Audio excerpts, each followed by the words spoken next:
Indonesia merupakan salah satu negara produsen dan eksportir minyak nabati kelapa sawit paling besar di dunia. Luas lahan kelapa sawit di Indonesia telah meningkat drastis, yaitu dari 0,3 juta hektar pada tahun 1980 menjadi 14,8 juta hektar pada tahun 2020. Industri kelapa sawit telah menjadi komoditas yang dinilai memiliki isu lingkungan yang buruk, dikenal dengan Black Champion akibat pelepasan karbon dan gas rumah kaca. Greenpeace sebagai lembaga swadaya masyarakat lingkungan hidup internasional berkampanye menentang minyak sawit Indonesia. Sehingga dampak yang ditimbulkan dari Black Champion salah satunya adalah menurunnya reputasi minyak sawit Indonesia di pasar dunia internasional.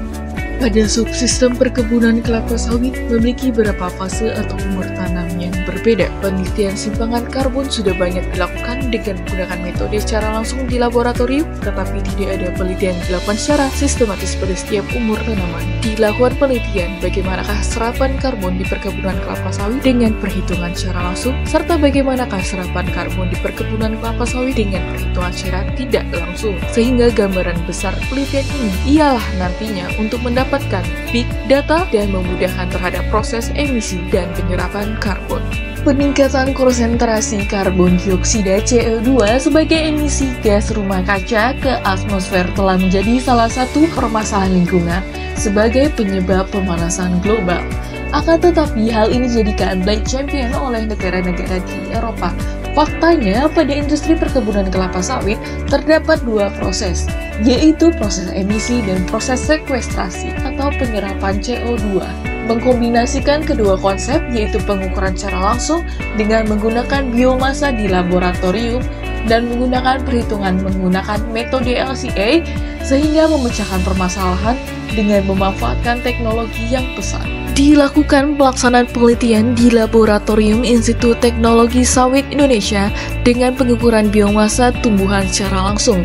Pengukuran karbon didasarkan pada pengukuran karbon menggunakan prinsip kolorimetri, metode organik carbon walkie, Black method, colorimetric method dengan spektrofotometer, UV-VIS dengan menggunakan instrumen microplate reader absorbance.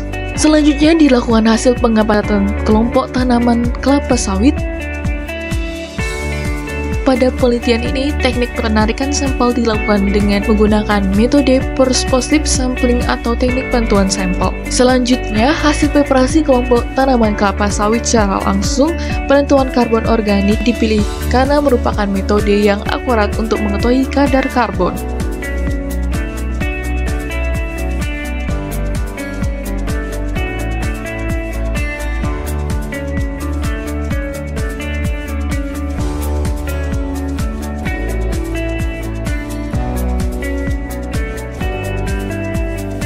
Selanjutnya, kuantifikasi sampel karbon pada kelompok tanam sawit secara langsung menggunakan instrumentasi spektrometri UV-VIS dan dilakukan analisis Life Cycle Impact Assessment (LCIA) berupa metode penelitian dampak siklus hidup yang berbeda dengan pengukuran secara tidak langsung menggunakan Open LCA. Pada hasil pengukuran kadar karbon tertinggi yaitu 3,548 mg per mililiter per 0,1 gram sampel daun. Urgensi penelitian ini merupakan studi terhadap pengembangan pengujian serapan karbon tanaman kelapa sawit berbasis software LCA yang nantinya dapat digunakan sebagai tetapan baseline pada trading karbon.